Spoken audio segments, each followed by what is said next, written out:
Hamas is coming. It's hard to imagine a more terrifying phrase for Jewish people in America, or frankly, anyone in America. But if you walked by the main train station in the capital of the United States of America yesterday, you would have seen those very words spray painted on a monument. Thousands of people took to the streets to protest Israeli Prime Minister Benjamin Netanyahu's speech to Congress. And protesters painted graffiti on several monuments near Capitol Hill and burned an American flag and an effigy of Netanyahu.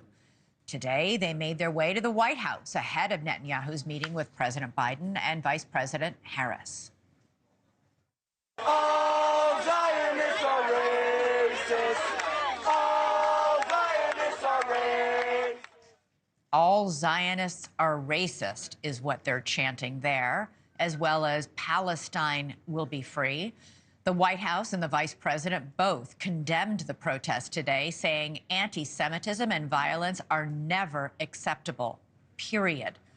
Meantime, Prime Minister Netanyahu accused Iran of funding those protesters, calling them, quote, Iran's useful idiots. White House National Security Advisor John Kirby says the United States has confirmed Iran's involvement. We do know that Iran has been funding and encouraging some of the protest activity here in the United States. Some of it. We do not believe that all the protest activity out there on a daily basis is being fully funded by Iran. Joining us now is John Bolton, former National Security Advisor to Donald Trump and former ambassador to the United Nations. Ambassador, great to have you here. So what does Admiral Kirby mean by Iran is funding some of these protesters? What does that look like? Well, I think it could be providing logistical support or money to move them around the country. It could be some protesters are involved in multiple locations at the same time. I just thought it was extraordinary that a White House spokesman had to explain to the American people that some doesn't mean all, and that after having said they acknowledge, which is pretty remarkable, that at least some of it's being funded by Iran, he has to go and just show how tolerant they are of all the other protests. I mean, really, this is the kind of weakness that Iran sees in this administration all the time. And they exploit it, and they're exploiting it now. They did yesterday in Washington and today as well. Well, to be fair, there are different kinds. I mean, we have people who are protesting like these folks yesterday who do look like useful idiots, let's be honest, or they call it. But there are others who protest Netanyahu's handling of the war. There's a scale there. There's a spectrum. Right, but he used the word some, and some doesn't mean all until John Kirby has to explain it to us for about 50 or 75 words. All right, the images from yesterday's protest, though, I've got to tell you, they are so vile.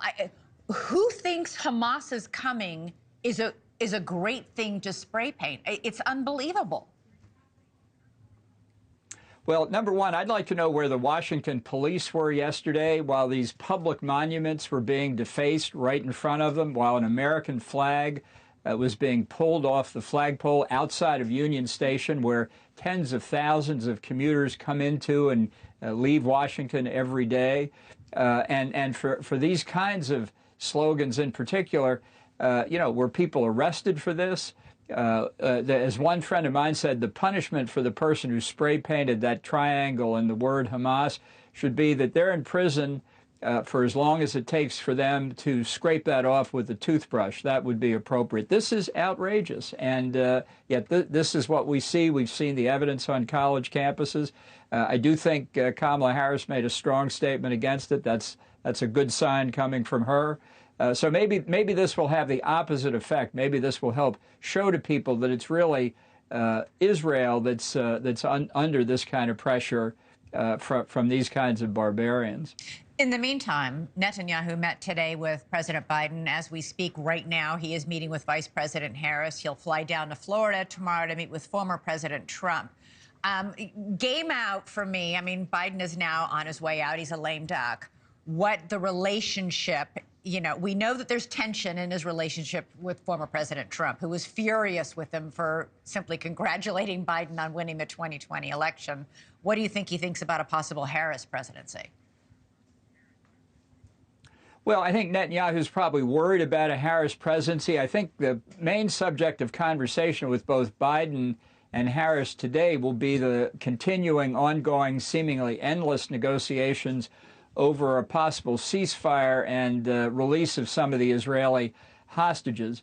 Once again, the administration is saying they're very close. They may be, but they've said they've been close for months now. It's not at all clear to me how many hostages, sad to say, are still alive to be released. There's still a fundamental disagreement. Is the ceasefire for a couple of weeks or even months, or is it, as Hamas wants, permanently, with the withdrawal of all Israeli forces? I don't know that progress has been made on that front, but I do think that's what they talked about primarily today. Thanks so much for watching. Go to joinnn.com to find NewsNation on your television provider. And don't forget to click the red subscribe button below to get more of NewsNation's fact-driven, unbiased coverage.